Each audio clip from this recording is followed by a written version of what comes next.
구약 성경 813면에 있습니다. 시편 18편 1절로 3절까지의 말씀입니다. 한 목소리로 합독하시겠습니다. 나의 힘이신 여호와여, 내가 주를 사랑하나이다. 여호와는 나의 반석이시요 나의 요새시요 나를 건지시는 이시요 나의 하나님이시요 내가 그 안에 피할 나의 바위시요 나의 방패시요 나의 구원의 뿌리시요 나의 산성이시로다. 내가 찬송받으실 여호와께 아뢰리니 내 원수들에게서 구원을 얻으리로다. 아멘. 오늘 주신 하나님의 말씀입니다. 자, 여러분 반갑습니다. 지난 월요일이 또 겨울 중에 가장 추운 날이라는 소환이었습니다. 어제는 눈도 많이 내렸죠. 아마 또 여러분 강풍주의 재난 문자도 많이 받으셨을 것입니다. 몹시도 추운 한 주간을 보내고 또 이렇게 건강한 모습으로 만날 수 있음에 참으로 감사를 드립니다. 함께 우리 서로 축복하며 인사하겠습니다. 잘 오셨습니다. 주님의 은혜와 사랑 충만하시고요. 주님의 은혜의 장중 안에 거하시기 바랍니다. 반갑습니다. 오늘 함께 하신 시편 본문은 다윗의 시입니다. 다윗은 왕이 되면서 그동안의 자신의 과거를 쭉 돌아봅니다. 자기의 삶이 그동안 얼마나 파란만장한 삶이었는지 회상을 하면서 그때마다 위기의 순간마다 하나님이 은혜를 베푸셔서 자기를 건져주시고 나를 이렇게 이 자리까지 인도하셨습니다. 고백하면서 찬양하는 시입니다. 그런데 이 시에는 가만히 보시면 눈에 띄는 특징이 하나 있습니다. 우리가 세 절을 함께 읽었지만 읽으시면서 아마 느끼셨을 거예요. 특별히 자주 등장하는 대명사가 있죠. 자, 뭔지 아시겠어요? 바로 1인칭 대명사 나입니다. 다윗은 1절부터 줄기차게 나의 힘, 내가 주를, 나의 반석, 나의 요새, 나의 하나님, 나의 바위, 나의 구원의 뿔, 나의 산성, 이런 식으로 무려 13번에 걸쳐서 나라는 1인칭 대명사를 쓰고 있습니다. 즉 다윗의 고백은 이런 것입니다. 이전의 하나님, 이전에 내가 알고 있던 하나님은 이스라엘의 하나님이셨습니다. 아브라함의 하나님, 이삭의 하나님, 야곱의 하나님이셨고 나의 조상과 나의 부모의 하나님이셨지만 이제는 바뀌었다는 거예요. 어떻게 하나님이 바뀌었느냐? 지금은 바로 나의 하나님이시다. 이렇게 하나님이 변화되었다라고 고백하고 있습니다. 나의 하나님이라는 이 고백은 남들이 말하고 부모님이 고백한 객관적인 하나님, 3인칭의 하나님으로부터 이제 나의 주관적인 체험으로 고백하는 하나님, 나만의 하나님, 1인칭의 하나님으로 바뀌었다는 뜻입니다. 새해를 시작하는 이때 여러분께 묻습니다. 지금 나의 하나님은, 여러분의 하나님은 어떤 분이십니까? 하나님은 과연 나와 무슨 관계가 있고 내 삶에 어떤 의미를 주는 존재이기에 이렇게 새해 초부터 교회에 나와서 그분께 예배하고 있는 것인가요? 이 질문은 사실 우리 교회에서 세례 받는 분들, 4주간의 세례 교육을 마치고 세례 문답 받을 때 항상 제가 하는 질문입니다. 공식 질문이에요. 하나님은 나에게 어떤 분이라 생각하십니까? 다른 사람의 말 말고, 부모님이 가르쳐 준 거 말고, 교회에서 들은 거 말고 내가 생각하는 하나님은 어떤 분이십니까? 제가 항상 이렇게 묻습니다. 그만큼 중요한 질문이기 때문이에요. 지금도 여전히 하나님을 나의 부모님의 하나님, 남편의 하나님, 아내의 하나님, 우리 자녀들이 섬기는 하나님으로만 생각하고 있지 않으신가요? 하나님이 어떤 하나님인가, 나와 어떤 관계에 있는가를 점검하려면 내 친구나 우리의 가족들, 이웃들에게 여러분이 하나님을 소개할 때 어떻게 말하는지를 보면 알 수 있습니다. 즉 하나님을 설명하느냐 아니면 하나님에 대해 고백하느냐, 바로 이 차이예요. 하나님을 설명하는 것은 이런 것입니다. 하나님은 위대하십니다. 창조주이십니다. 대단하신 분입니다. 전지전능한 분입니다. 다 맞는 말이고 좋은 말이긴 하지만 이것은 일종의 설명입니다. 하나님에 대한 깊은 묵상이나 체험이 없어도 이렇게 말할 수 있어요. 하지만 고백은 무엇입니까? 전능하신 하나님이 지금까지 나를 지켜주셨습니다. 내가 10년 전 이런 위기에 처했을 때 하나님이 능력의 손으로 나를 건져주셨습니다. 내가 아픔을 당했을 때, 내가 쓰러졌을 때, 내가 무너졌을 때, 내가 질병으로 고통받을 때 하나님이 치료의 손으로 나를 고쳐주시고 회복시켜 주셨습니다. 그분은 정말로 나를 사랑하시는 분이십니다. 이것이 바로 고백입니다. 여러분, 그동안 나에게 있어 하나님이 누군가의 하나님이었다면, 부모님의 하나님이었고 우리 아내의, 남편의, 자녀들의 하나님이었다면, 올해는 나를 사랑하시는 주님, 나를 지켜주시고 나와 지금도 함께 하시는 하나님, 나의 하나님으로 고백되는 변화의 한 해가 될 수 있기를 간절히 소망합니다. 성경을 보면 이렇게 나의 하나님으로 고백되는 사건들이 많이 등장합니다. 그 가운데 대표적인 몇 개의 고백과 사건을 오늘 함께 나누어 보겠습니다. 첫 번째는 에벤에셀의 하나님입니다. 자, 그림을 잠시 보실까요? 네, 에벤에셀 써 있죠. 돌이란 뜻의 에벤과 도움이라는 뜻의 에셀이 합쳐진 말로 도움의 돌이란 뜻입니다. 자, 관련 말씀이 사무엘상에 있습니다. 7장 12절 우리 함께 읽겠습니다. 사무엘이 돌을 취하여 미스바와 센 사이에 세워 이르되 여호와께서 여기까지 우리를 도우셨다 하고 그 이름을 에벤에셀이라 하니라. 아멘. 때는 사무엘 시대입니다. 블레셋이 이스라엘을 쳐들어왔는데 당시에 이스라엘은 아무런 힘이 없는 상태였어요. 도저히 전쟁에서 싸워 이길 승산이 없는 상황이었습니다. 하지만 하나님이 도우셔서 결국 그 전쟁에서 이깁니다. 그때 사무엘이 이렇게 고백하는 거예요. 우리의 힘이 아니다. 오직 하나님의 힘으로 우리가 승리했으니 여기에 큰 바윗돌 하나를 세우자. 그리고 이것을 승리의 표적으로 남기자. 이렇게 된 거죠. 그래서 승리한 그곳에 돌을 세우게 되었고 그곳의 이름을 도움의 돌이다, 에벤에셀이라고 부르게 되었습니다. 사람들은 그 도움의 돌을 보면서 계속해서 상기하는 겁니다. 그래, 하나님이 여기까지 우리를 인도하셨어. 오직 하나님의 힘으로 우리가 전쟁에서 이길 수 있었고 살아남을 수 있었던 거야. 오직 하나님께서 도우셨다. 구약 성경에는 특별히 이런 내용들이 많이 있습니다. 당시 믿음의 지도자들이 어떤 중요한 사건이 있거나 전쟁에서 승리하면 이런 표적을 남기곤 했습니다. 우리나라도 그렇죠. 가령 우리 옛날 역사적으로 보면 우리 광개토대왕 보세요. 땅을 정복한 다음에 기념으로 거기에 비석을 세우지 않습니까? 그래서 광개토대왕 비가 많이 있죠. 이렇게 표적을 남겨서 하나님이 하신 일을 증거하고 후세에 기록을 남기기를 원한 일들이 나오는데 에벤에셀도 이와 같은 것입니다. 사무엘은 고백합니다.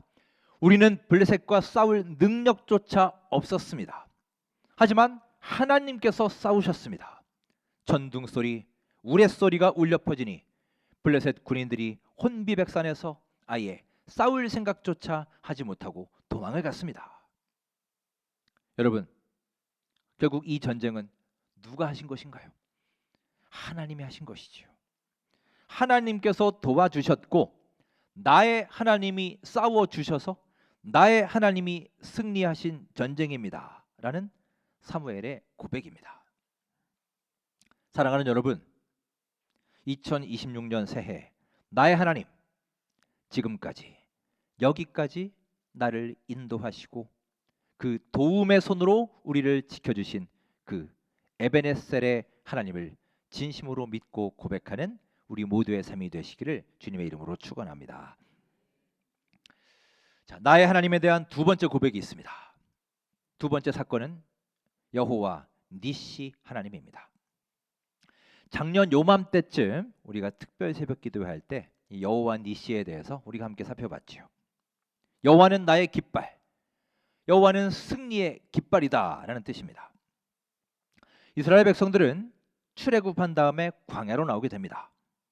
홍해를 건넌 그들은 이제 한시름 놓나 싶었지만 또 위기가 닥쳐옵니다. 아말렉 족속이 그들을 막았고 결국 르비딤에서 전쟁을 하게 됩니다. 자, 그런데 여기서 아주 특별한 사건이 벌어지죠. 여호수아가 이스라엘 군대를 이끌고 전쟁을 합니다. 모세는 산 위에 올라가서 하나님께 기도를 드리죠. 자, 그런데 여기서 아주 신기한 일이 일어납니다. 어떤 일이 일어나는지 볼까요? 출애굽기 17장 11절 함께 읽습니다. 모세가 손을 들면 이스라엘이 이기고 손을 내리면 아말렉이 이기더니. 어찌 보면 참 만화 같은 얘기지요. 여기서 강조하는 것은 결국 전쟁의 승패를 결정짓는 요인이 무엇이냐라는 겁니다. 자, 어떻게 하면 이기고 어떻게 하면 진다고 했나요? 참 희한하게도 전쟁의 승패를 결정짓는 요인은 바로 모세의 손이었다는 거예요. 모세가 손을 들면 이스라엘이 이기고 손을 내리면 아말렉이 이기고 이런 식으로 전쟁이 흘러갔습니다. 자, 그러면 우리는 궁금해집니다. 도대체 이 손을 드는 게 무슨 의미가 있기에? 도대체 그 모세의 손이 뭔데? 그의 손에 무슨 영험한 능력이 있길래 그가 손을 들어야 전쟁에 이기느냐라는 거죠. 자, 그에 대한 말씀이 시편 28편에 나옵니다. 2절 함께 읽겠습니다. 내가 주의 지성소를 향하여 나의 손을 들고 주께 부르짖을 때 나의 간구하는 소리를 들으소서. 아멘. 나의 손을 들고 주님께 부르짖는다라는 거예요. 여기서 부르짖는 것은 기도를 말합니다. 즉 손을 들고 하나님께 간절히 기도하는 행위를 뜻하는 거예요. 따라서 여러분, 모세의 손이 올라갔다는 것은요, 모세가 뜨겁게 하나님께 기도하고 있다는 것이고 이 전쟁의 순간에도 기도의 위력이 계속 발휘되고 있다는 뜻입니다. 반대로 그의 손이 내려왔다는 것은 그의 기도가 힘을 잃었다는 뜻이에요. 흔히 기도도 큰 노동이다라는 말이 있죠. 우리가 정말 뜨겁게 기도할 때는요, 아마 여러분들 느끼셨을 거예요. 엄청난 힘과 에너지가 필요합니다. 실제로 우리가 몇 시간 동안 기도하고 나면 막 땀이 범벅이 되고 완전히 탈진하는 경우가 있지 않습니까? 어마어마한 에너지와 영력과 체력을 요구하는 것이 기도입니다. 모세의 손이 내려왔다는 것은 때로는 우리의 기도가 힘을 잃을 수 있다는 것을 뜻합니다. 계속 그 에너지를 유지하기가 어렵고요. 그래서 우리는 필히 기도의 동력자가 필요한 거예요. 우리가 지치지 않도록, 쓰러지지 않도록, 우리의 기도가 중단되지 않도록 옆에서 받쳐주고 의지하고 지탱할 수 있는, 혹여 우리가 쓰러지면 다시 일으켜 세워줄 수 있는 기도의 동력자가 우리에게 반드시 필요합니다. 모세에게는 바로 이런 기도의 동력자가 있었습니다. 그림을 보실까요? 저 그림을 잘 아실 겁니다. 그의 대표적인 동력자가 바로 그의 양옆에서 그의 손을 받쳐준 두 사람이었습니다. 그들의 이름은 아론과 훌입니다. 그들은 훌륭한 조력자가 되어서 모세를 열심히 도왔습니다. 혹여 모세가 기도의 힘이 떨어지거나 영적으로 지칠 때도 이 두 사람으로부터 가장 가까이에서 영적인 서포트를 받을 수 있었던 것이죠. 자, 우리 12절 말씀, 우리 관련 말씀 함께 읽겠습니다. 모세의 팔이 피곤하매 그들이 돌을 가져다가 모세 아래에 놓아 그가 그 위에 앉게 하고 아론과 훌이 한 사람은 이쪽에서 한 사람은 저쪽에서 모세의 손을 붙들어 더니 그 손이 해가 지도록 내려오지 아니한지라. 아멘. 여러분, 이 얼마나 훌륭한 기도의 동력자들입니까?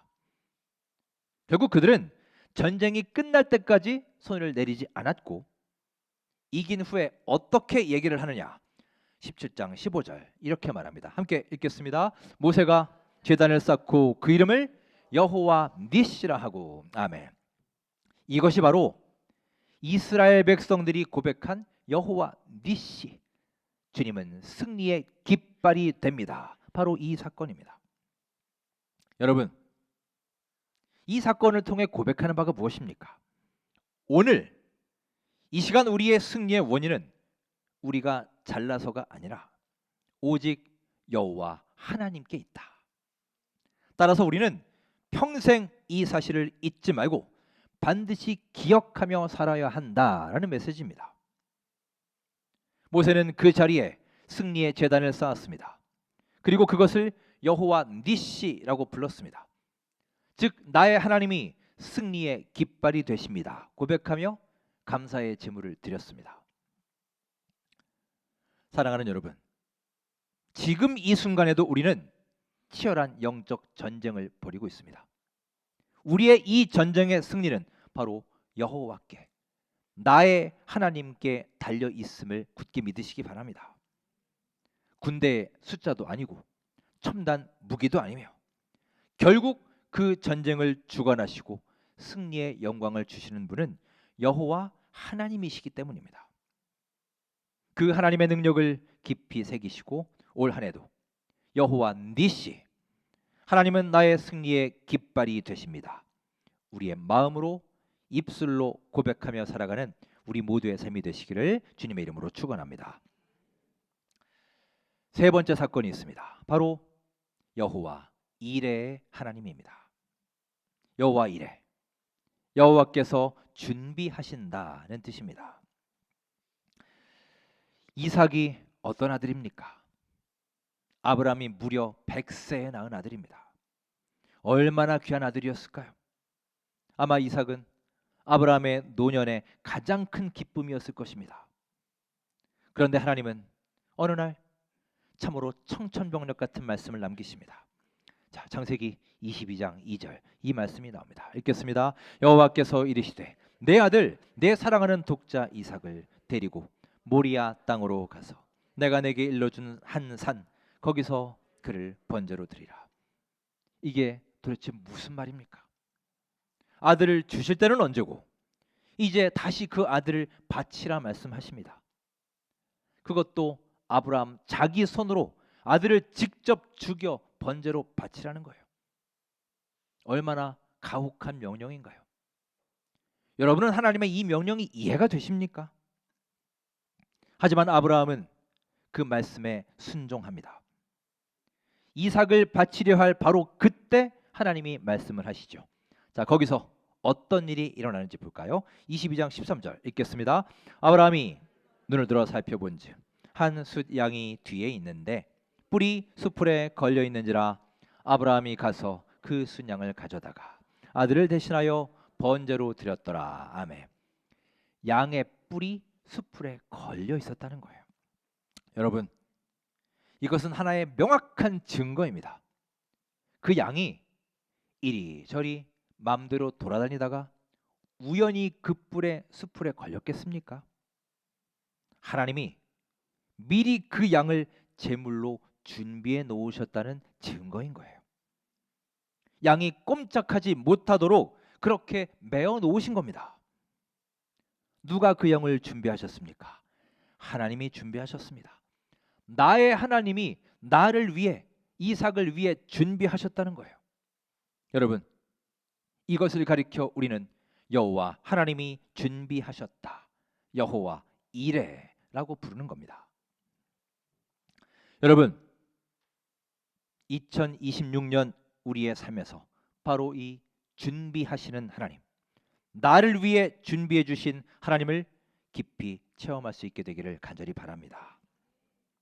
그러려면 우리가 어떻게 해야 되겠습니까? 우리에게 필요한 것이 무엇일까요? 바로 순종이라는 겁니다. 당시 아브라함이 있던 동네가 브엘세바입니다.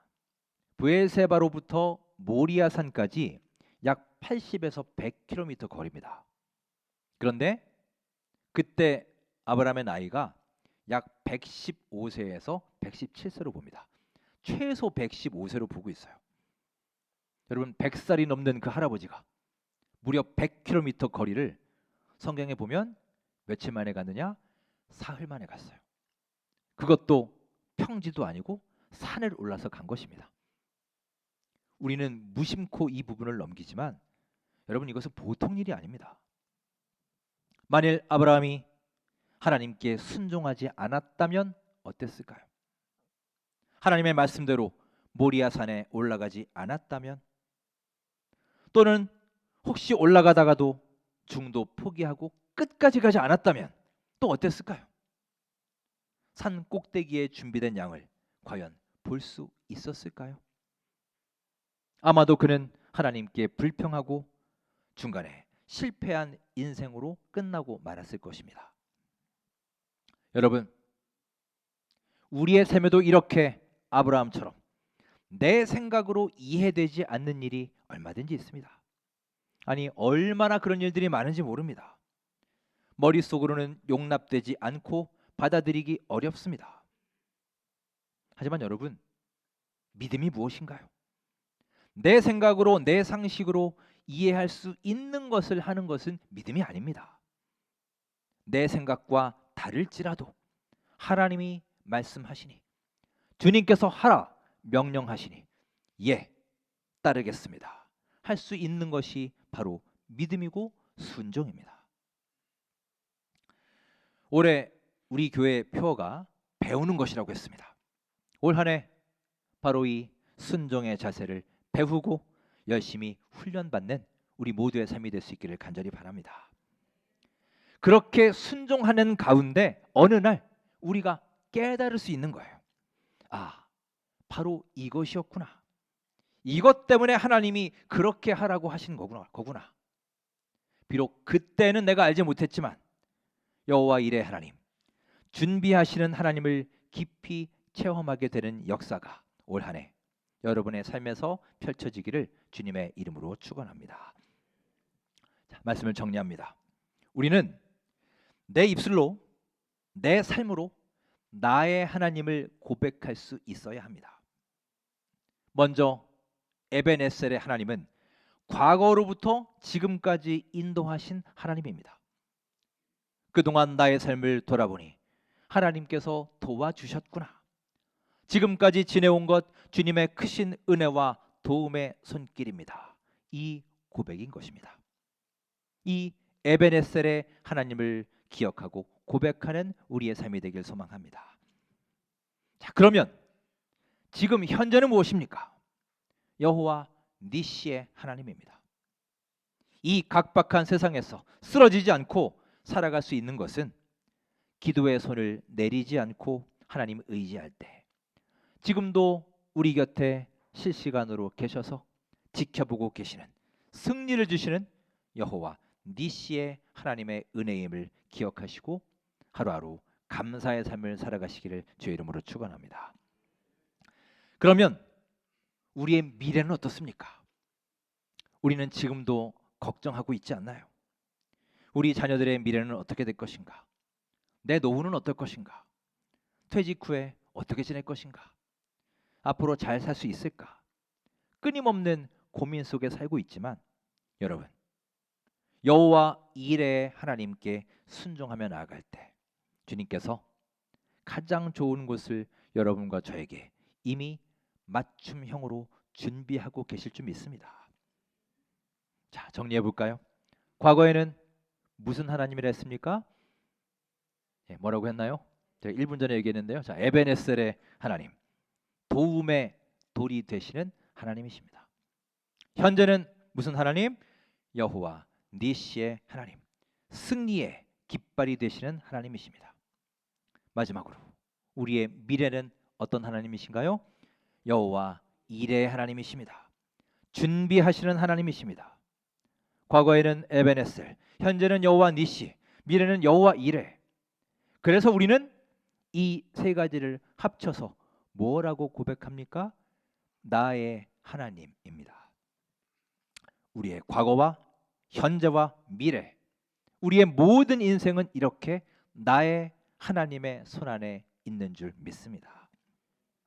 사랑하는 여러분, 2026년 새해 이 자리까지 도움의 손으로 이끄신 에베네셀의 하나님을 기억하시고 지금도 나의 승리가 되시는 여호와 니시의 하나님께 감사하며 앞으로도 여러분의 삶에 좋은 것을 예비하실 여호와 이레의 하나님을 나의 하나님으로 믿고 고백할 수 있는 우리 모두의 귀한 삶 되시기를 주의 이름으로 축원합니다.